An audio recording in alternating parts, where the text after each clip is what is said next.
BJP को तो असल में इसी इलाके में वोट चाहिए ना, इसी इलाके में सीटें चाहिए हैं। जो पिछली बार ये इसका जो इलाका आता है प्रेसिडेंसी का इलाका जिसको बोलते हैं, जिसमें उत्तर 24 परगना और दक्षिण 24 परगना दोनों आते हैं, और इन दोनों की ही 64 सीटें हैं, सिर्फ 2 जिलों की। 142 में इन 2 जिलों की ही 64 सीटें हैं, और इसके साथ जो प्रेसिडेंसी के 110-111 सीटें आती है, उसमें सिर्फ पिछली बार कितना, हमको लगता है 14 या 16 सीटों पर, 14 सीटों पर बीजेपी जीती, 14 सीटों, और 96 सीटें तृणमूल कांग्रेस ने जीती। तो और लोकसभा चुनाव में एक थोड़ी सी लीड इसमें बढ़ी भारतीय जनता पार्टी, बहुत थोड़ी सी, मतलब लोकसभा चुनाव में सेंटर को ध्यान में रख के वोट दिया जाता है, तब भी इतना ही वोट बढ़ा कि 21 सीटों पर बीजेपी को बढ़त मिली इस प्रेसिडेंसी के इलाके के 111 सीटों में से, और तृणमूल कांग्रेस लोकसभा में भी 90 सीटों पर बढ़त बनाए रही।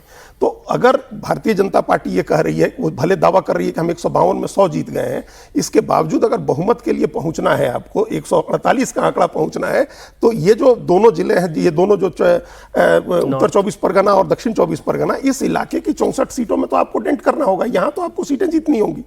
इसके अलावा कोलकाता की सीट आती है 11, जिसमें एक भी सीट नहीं है बीजेपी के पास। इसके अलावा आपकी जो हुगली और बर्धमान की, जो पूर्वी बर्धमान की सीटें हैं, उसमें भी टोटल 4 सीटें हैं भारतीय जनता पार्टी के पास, और वहां सीटें हैं 34 के करीब, 34 में से 4 सीटें हैं। तो आप हुगली और बर्धमान की 34 में 4 हैं, इधर प्रेसिडेंसी की 111 में आपके पास 14 हैं, टोटल 18 सीटें हैं। तो ये जो ये इलाके हैं, इस इलाके में अगर बीजेपी इंप्रूव नहीं करेगी, और इंप्रूव भी कोई छोटा मोटा इंप्रूवमेंट नहीं, दुगनी भी हो जाए सीटें, तब भी आपका काम नहीं बनेगा। अगर हम माने कि 152 में 100 जीत गए हैं, तब यहां दुगनी हो जाए, तब भी काम नहीं चलेगा। पिछली बार के मुकाबले दुगने से ज्यादा सीटें जीतनी होंगी। तो ये एक टफ टास्क है भारतीय जनता पार्टी के लिए, और ये जो अभी कर रहे थे अजय पाल शर्मा, या जो एक बड़ी बात कही केंद्रीय गृह मंत्री ने, उन्होंने कहा कि चुनाव के बाद भी 60 दिन तक केंद्रीय बल यहाँ रहेंगे। हाँ, जिससे चुनाव के बाद हिंसा ना हो, वही फियर फैक्टर को निकालना। हिंसा न हो से ज्यादा ये है कि लोग घबराए नहीं, लोग डरे नहीं, लोग ये माने कि हाँ केंद्रीय बल की तैनाती रहेगी 60 दिन तक, तो यहाँ हिंसा नहीं होगी, तो खुल करके वोट करें, बीजेपी का सपोर्टर भी वोट करने। मैं थोड़ा, क्योंकि पश्चिम बंगाल मैं तो कवरेज के लिए नहीं जा सकी, इसलिए मैं इसे थोड़ा और समझना चाहती हूँ। ये पता कैसे चलता है कि कौन सा वोटर किसका है, और पहले से ही ये बात समझ में आ जाती है, अच्छा ये वोटर निकल रहा है तो ये तो टीएमसी का वोटर है, इसे मत छुओ, लेकिन ये बीजेपी का वोटर है, या इसके घर में बीजेपी का वोटर हो सकता है। ये साइकी वहां काम कैसे करती है? देखिए, बाकी जगह क्या होता है कि लोग जाति के आधार पे या किसी भी के आधार पर, जाति के आधार पता पर रहता है। बंगाल में क्या है, सीपीएम के समय से उसको लोग कहते हैं कि एक पार्टी सोसाइटी है, कि जाति धर्म इन सारे मसलों को सीपीएम के बाद पीछे धकेला गया। तो आप वहां देखेंगे, शहर हो या मोहल्ला हो, हर पारा कहते हैं, पारा कल्चर, उसमें आप देखेंगे 4-5 लड़के कैरम खेलते रहते हैं। वो कैरम खेलने वाले क्या होते हैं, वो बेसिकली पार्टी के लोग होते हैं, और पार्टी को उन्हें पूरा छोटे छोटे हर पार्टी मतलब वो टीएमसी के भी हो सकते हैं, वो टीएमसी के ही होंगे, अच्छा रूलिंग पार्टी के, सीपीएम का कल्चर है ये।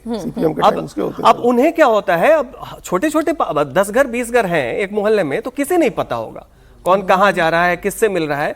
तो सारी अब अगर अब बंगाल में जाके किसी से जाति का डेटा पूछ ले, वो बिल्कुल हतप्रभ रह जाएगा। ये क्या बात हो गई? ये क्या, जबकि जाति का प्रश्न वहां आजादी के वक्त रहा, जोगेंद्रनाथ मंडल रहे, सब रहे, लेकिन जाति के का एक पहचान है वहां पे, सामाजिक पृष्ठभूमि। लेकिन राजनीति में आप पूछेंगे, वो डेटा वगैरह आपको जल्दी नहीं मिलेगा।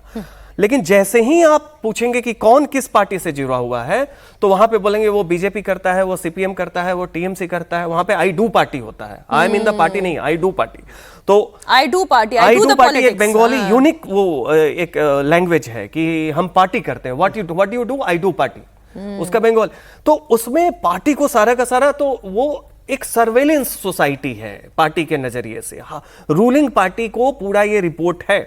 वो इसलिए भी है कि उसका एक आर्थिक आधार है। आप कोई घर बनवाना चाहते हैं, किससे आप सीमेंट लेंगे, किससे आप सरिया लेंगे, कहां से आप पेंट मंगवाएंगे, लेबर कौन सप्लाई करेगा, वो पार्टी के सपोर्ट से ही आपको करना है। कैरम खेलने वाले दरअसल हम कैरम नहीं खेल रहे, वो पार्टी खेल रहे हैं, वो पार्टी कर रहे हैं, पार्टी कर रहे हैं। तो उस लिहाज से उनकी जो प्रोफाइलिंग होती है पॉपुलेशन की, तो अब अजय पाल जी वहां पहुंच भी जाएं तो फिर क्या होगा? कोई फर्क नहीं पड़ेगा। हमने कहा ना, जब आपको ओपीडी ट्रीटमेंट करना था पेशेंट का, तो आपने कुछ नहीं किया। अब आईसीयू मोड में आप पूरी की पूरी ताकत लगा रहे हैं।